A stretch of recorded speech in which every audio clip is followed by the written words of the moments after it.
नमस्कार, मैं हूं मनोज माना। स्वागत है आपका हमारी खास पेशकश स्पेशल रिपोर्ट में। आज हम सबसे पहले बात करेंगे बीजेपी सांसद कंगना रनौत के यू टर्न की। कंगना ने कृषि कानूनों पर दिए अपने बयान को वापस ले लिया है। कंगना ने बयान पर माफी भी मांगी है। साथ ही देखिए फर्रुखाबाद के अनंत राम नाम के दिव्यांग शख्स के जज्बे की कहानी। वहीं हरिद्वार के तीर्थ पुरोहितों के वंशावली लेखन कार्य के अलावा हम दिखाएंगे पश्चिम बंगाल में दुर्गा पूजा की तैयारियों को फोकस करती अहम रिपोर्ट। तो चलिए चलते हैं खबरों के विस्तार में।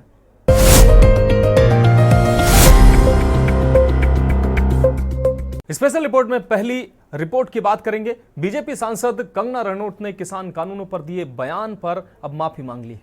उन्होंने कहा कि यह उनकी निजी राय थी, पार्टी का स्टैंड नहीं था। कंगना ने बुधवार को शिमला में कहा कि हो सकता है कि उनके बयान से कई लोग निराश हों, जिसके लिए उन्हें खेद है। ये रिपोर्ट देखिए। बीजेपी सांसद कंगना रनौत का यू टर्न। कृषि कानूनों पर दिए अपने बयान को लिया वापस। कंगना ने बयान पर माफी भी मांगी। बोली कृषि कानूनों पर उनकी निजी राय थी, पार्टी का स्टैंड नहीं। कहा कि हो सकता है कि उनके बयान से कई लोग निराश हुए हों, जिसके लिए उन्हें खेद है। भारतीय जनता पार्टी की लोकसभा सांसद और हिंदी सिनेमा कलाकार कंगना रनौत ने अपने बयान पर यू टर्न लेते हुए एक वीडियो जारी किया है। आपको बता दें कि उन्होंने सोशल मीडिया पर पोस्ट किए गए वीडियो में कहा कि मैं कृषि कानूनों के संबंध में अपनी पार्टी के साथ खड़ी हूं और अपने शब्द वापस लेती हूं। कंगना ने कहा कि पिछले कुछ दिनों में मीडिया ने मुझसे कृषि कानून पर सवाल किए और मैंने कुछ सुझाव दिए कि किसानों को पीएम से कृषि कानून वापस लाने का निवेदन करना चाहिए। मेरी इस बात से बहुत लोग निराश हैं। आपको बता दें कि मंगलवार को मंडी जिले में एक कार्यक्रम के दौरान कंगना रनौत ने कहा कि 3 कृषि कानूनों का विरोध केवल कुछ राज्यों में हुआ था। उन्होंने कहा कि भारत की प्रगति में किसान मजबूती का स्तंभ है। केवल कुछ राज्यों में ही उन्होंने कृषि कानूनों का विरोध किया था। मैं हाथ जोड़कर अपील करती हूं कि किसानों के हित में कृषि कानूनों को वापस लाया जाए। वहीं बुधवार को कंगना रनौत ने एक्स पर एक पोस्ट में लिखा कि किसान कानूनों पर मेरे विचार निजी हैं और वे उन बिलों पर पार्टी के रुख का प्रतिनिधित्व नहीं करते हैं। उन्होंने कहा कि जब कृषि कानून आए थे तो हम बहुत सारे लोगों ने इसका समर्थन किया था। बाद में संवेदनशीलता से कृषि कानूनों को वापस ले लिया गया और ये हम सभी कार्यकर्ताओं का कर्तव्य बनता है कि हम पीएम के शब्दों की गरिमा बनाए रखें। पिछले बीते कुछ दिनों में मीडिया ने मुझसे फार्मर्स लॉ पे कुछ सवाल किए और मैंने ये सुझाव दिया कि किसानों को फार्मर्स लॉ वापस लाने का प्रधानमंत्री जी से निवेदन करना चाहिए। मेरी इस बात से बहुत सारे लोग निराश हैं और डिसअपॉइंटेड हैं। जब फार्मर्स लॉ प्रपोज हुए थे तो हम बहुत सारे लोगों ने जो है उनका समर्थन किया था, लेकिन बड़ी ही संवेदनशीलता से और सहानुभूति से हमारे माननीय प्रधानमंत्री जी ने वो लॉज जो थे वापस ले लिए थे और ये हम सब कार्यकर्ताओं का कर्तव्य बनता है कि हम उनके शब्दों की गरिमा रखें। मुझे ये बात भी ध्यान रखनी होगी कि मैं अब एक कलाकार नहीं, भारतीय जनता पार्टी की कार्यकर्ता हूँ और मेरे ओपिनियंस अपने नहीं होने चाहिए, वो पार्टी का स्टैंड होना चाहिए। तो अगर मैंने अपने शब्दों से और अपनी सोच से किसी को डिसअपॉइंट किया है, मुझे खेद रहेगा। I take my words back. Kangana ने कृषि कानूनों पर क्या कहा था? हिमाचल प्रदेश में अपने निर्वाचन क्षेत्र मंडी में पत्रकारों से बात करते हुए कंगना रनौत ने कहा था, मुझे पता है कि ये बयान विवादास्पद हो सकता है, लेकिन 3 कृषि कानूनों को वापस लाना चाहिए। किसानों को खुद इसकी मांग करनी चाहिए। कंगना ने तर्क दिया कि तीनों कानून किसानों के लिए फायदेमंद थे, लेकिन कुछ राज्यों में किसान समूह के विरोध के कारण सरकार ने उन्हें वापस ले लिया। उन्होंने कहा, किसान देश के विकास का एक स्तंभ है। मैं उनसे अपील करना चाहूंगी कि वे अपने भले के लिए कानूनों को वापस लाने की मांग करें। कंगना के विवादित बयान। 24 सितंबर 2024 कंगना रनौत ने ये कहकर विवाद खड़ा किया कि तीनों विवादास्पद कृषि कानून को फिर से लागू करना चाहिए। 25 अगस्त 2024 कंगना ने ये कहकर विवाद खड़ा कर दिया था कि किसान आंदोलन के जरिए भारत में बांग्लादेश जैसी स्थिति पैदा करने की तैयारी थी। नवंबर 2021 जब पीएम मोदी ने 3 कृषि कानूनों को वापस लेने की घोषणा की तो कंगना ने इसे दुर्भाग्यपूर्ण बताया था और किसानों आंदोलन को दोषी ठहराया था। फरवरी 2021 किसान आंदोलन के समर्थन में जब अंतर्राष्ट्रीय हस्तियों ने ट्वीट किया तो कंगना ने नाराजगी जताई थी और कहा था ये भारत को बदनाम करने की साजिश का हिस्सा है। नवंबर 2021 कंगना ने किसान आंदोलन में शामिल कुछ लोगों पर खालिस्तानी आतंकवादी होने का आरोप लगाया था। दिसंबर 2020 कंगना ने किसान आंदोलन में शामिल बुजुर्ग महिला आंदोलनकारियों पर विवादास्पद टिप्पणी की थी। कहा था ये महिलाएं पैसे लेकर प्रदर्शन में शामिल हो रही हैं।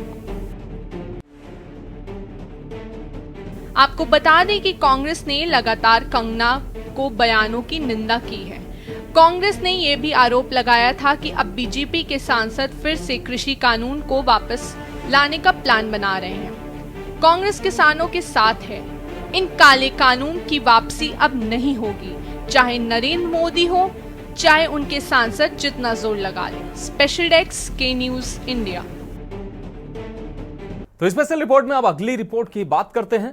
कहते हैं कि जज्बा बुलंद हो तो कोई बाधा इंसान को आगे बढ़ने से रोक नहीं सकती है। दरअसल फर्रुखाबाद के अनंत के साथ ऐसा ही है।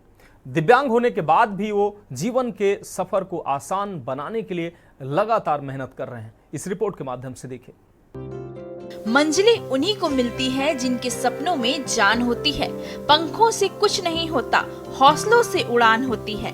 भगवान का बनाया हुआ सबसे खूबसूरत तोहफा है इंसान, जो किसी भी चाहत को अंजाम दे सकता है, फिर उसका शरीर भले ही पंगु क्यों ना हो।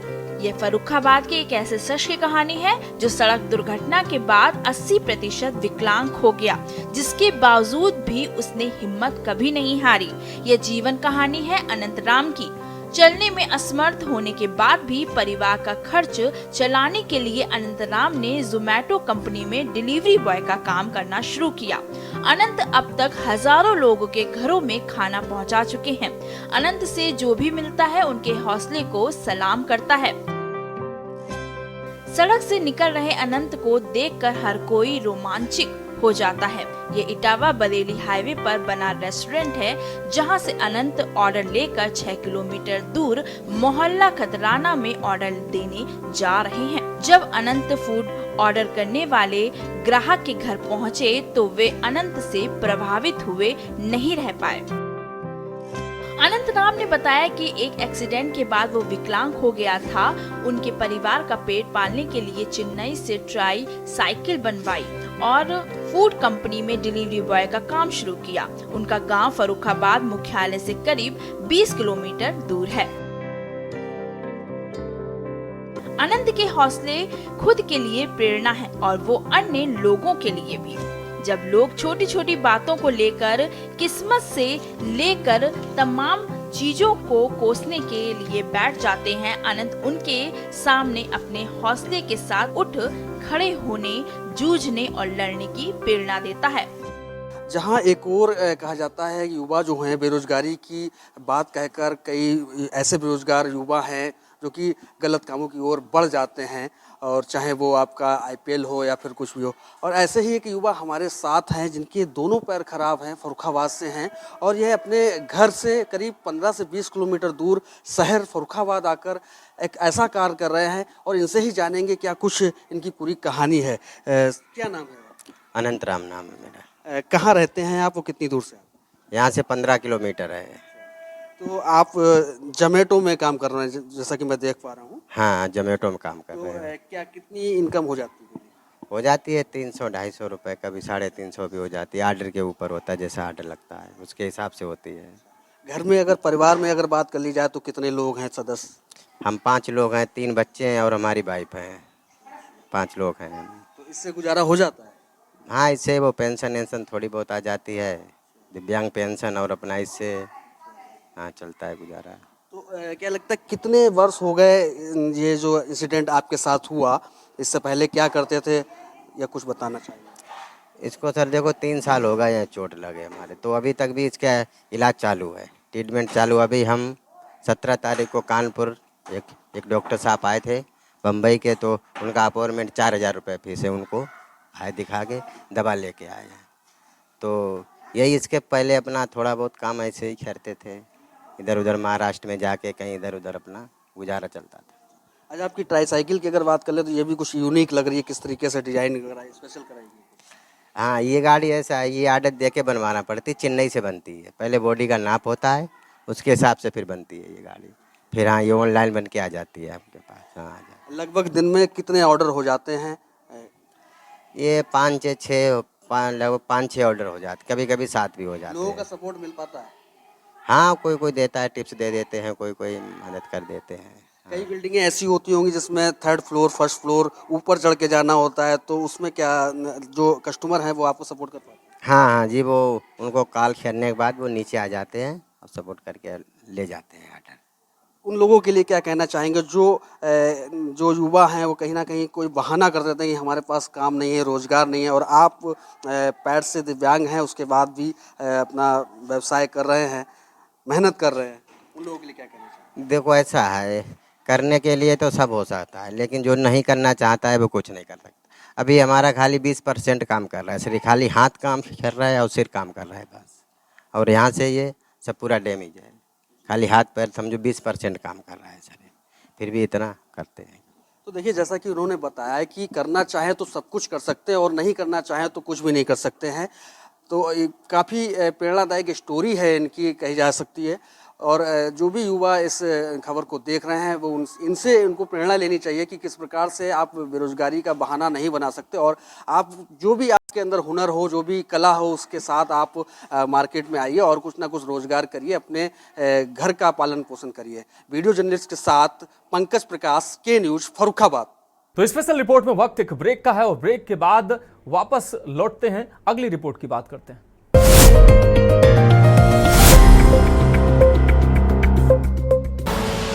आप देख रहे हैं के न्यूज, खबरों का सारथी।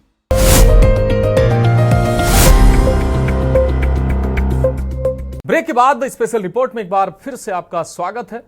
तो स्पेशल रिपोर्ट में आप बात करेंगे अगली अहम रिपोर्ट की। सालों से हरिद्वार के तीर्थ पुरोहित देश भर से तीर्थ यात्रा के लिए यहां पहुंचने वाले तीर्थ यात्रियों की वंशावली के लेखन का कार्य कर रहे हैं। भोजपत्रों और ताम्र पत्रों पर वंश लेखन के बाद अब कागज की बहियों पर वंश लेखन का कार्य किया जा रहा है। ये रिपोर्ट देखिए। हरिद्वार के तीर्थ पुरोहित जनमानव के 7 पीढ़ियों का बही खाता रखते हैं। बता दें कि हिंदू धर्म में पितरपक्ष का बहुत महत्व होता है। ये भाद्रपद की अमावस्या तक रहता है। इस दौरान 15 दिन लोग तिथि के हिसाब से अपने पूर्वजों और पितरों का पिंडदान करते हैं। धर्मनगरी हरिद्वार में इन दिनों श्रद्धालु अपने पितरों का श्राद्ध करने पहुंच रहे हैं। बता दें कि हरिद्वार के तीर्थ पुरोहितों के पास खास बही खाते होते हैं, जिनमें वे अपने यजमानों के 7 पीढ़ियों की जानकारी सहेज कर रखते हैं। बही खाते पुरखों की विरासत। आपको बता दें कि हरिद्वार को मोक्ष का द्वार कहा जाता है। यहाँ साल भर श्रद्धालु न सिर्फ गंगा स्नान करने के लिए बल्कि अस्थि विसर्जन और अपने पितरों की आत्मा की शांति के लिए कर्मकांड करने पहुँचते हैं। हरिद्वार पहुँचने पर लोग अपने तीर्थ पुरोहितों से मिलते हैं। तीर्थ पुरोहित और यजमानों का पीढ़ियों पुराना रिश्ता होता है। वहीं पुरोहितों के लिए ये बही खाते उनके पुरखों की विरासत होते हैं। विदेशों से भी आते हैं यजमान। हरिद्वार में श्रद्धालु तीर्थ पुरोहितों से मिलकर बही खाते में अपना नाम और यात्रा का ब्यौरा दर्ज कराते हैं। यजमान को सिर्फ अपना नाम और जिला बताना होता है। उसके बाद तीर्थ पुरोहित उसकी 7 पीढ़ियों की जानकारी उसके सामने रख देते हैं। इस तरह हरिद्वार के तीर्थ पुरोहितों की एक समृद्ध परंपरा आज भी हरिद्वार के गंगा तट पर देखी जा सकती है।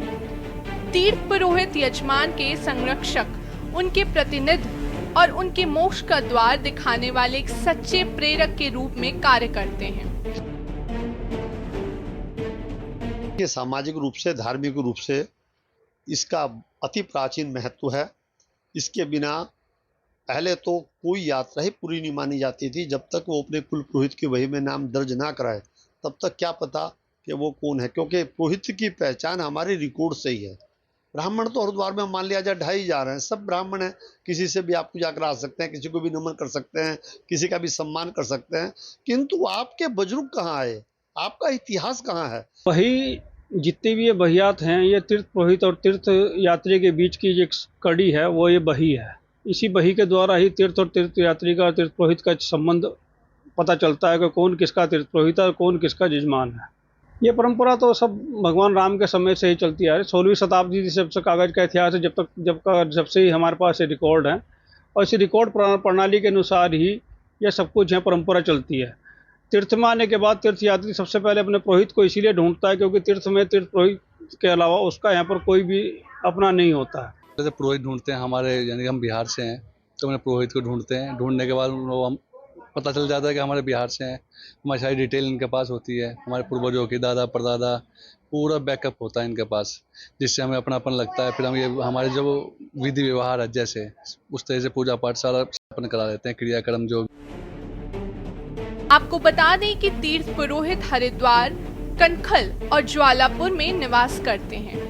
बताते हैं कि हरिद्वार में तीर्थ पुरोहितों की परंपरा तब से है जब भगवान राम ने रावण का वध करने के बाद लंका में विजय प्राप्त की और वो अयोध्या लौटे तो उन्होंने वहां ब्राह्मण रावण का वध करने की वजह से प्रायश्चित यज्ञ अनुष्ठान किया।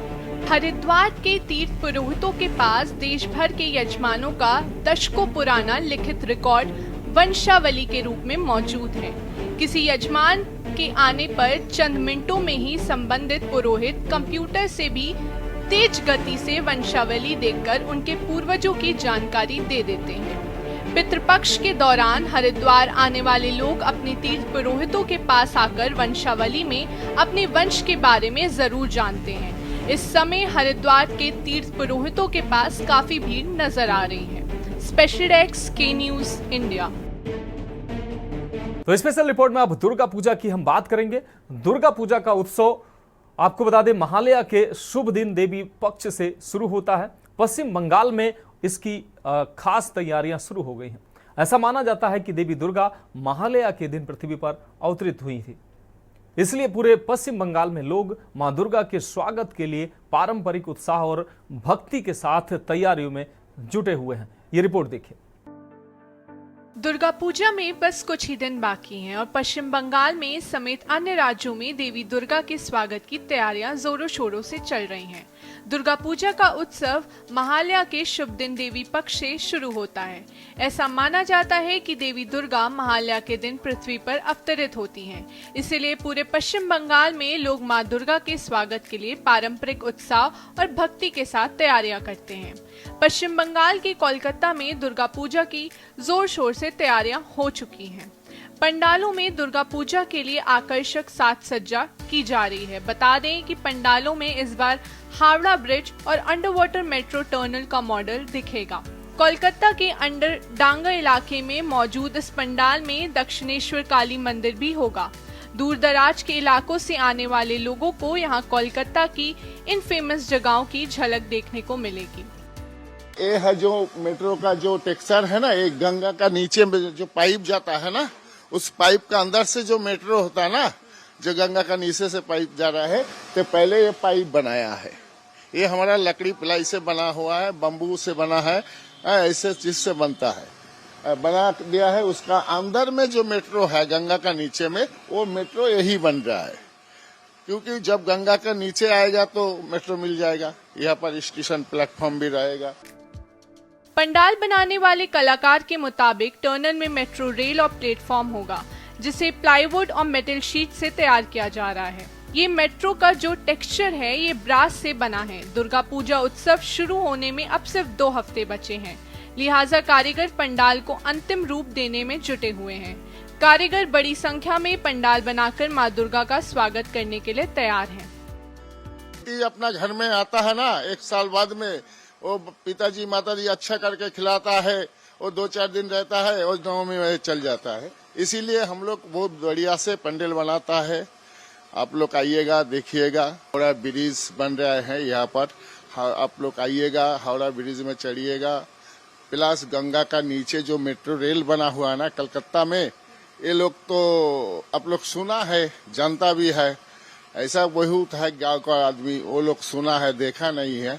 तो ये पूजा पंडाल का सामने ये सब हम लोग बनाने का आकर्षण है। जो ब्रिज से आएगा, हावड़ा ब्रिज से आएगा, मेट्रो में चढ़ेगा, मेट्रो में चढ़ते चढ़ते उसका बाद बाहर निकलेगा, सामने देखेगा जो ये दक्षिणेश्वर का मंदिर बन रहा है। आपको बता दें कि इस साल नवरात्र 3 अक्टूबर से शुरू हो रहे हैं। इसके साथ ही 9 अक्टूबर से दुर्गा पूजा शुरू होगी। ये त्योहार महिषासुर पर देवी दुर्गा की जीत की याद में मनाया जाता है, जो बुराई पर अच्छाई की जीत का प्रतीक है। स्पेशल डेस्क के न्यूज इंडिया। तो स्पेशल रिपोर्ट में आज के लिए मेरे साथ इतना ही। मुझे दीजिए इजाजत और आप देखते रहिए के न्यूज इंडिया।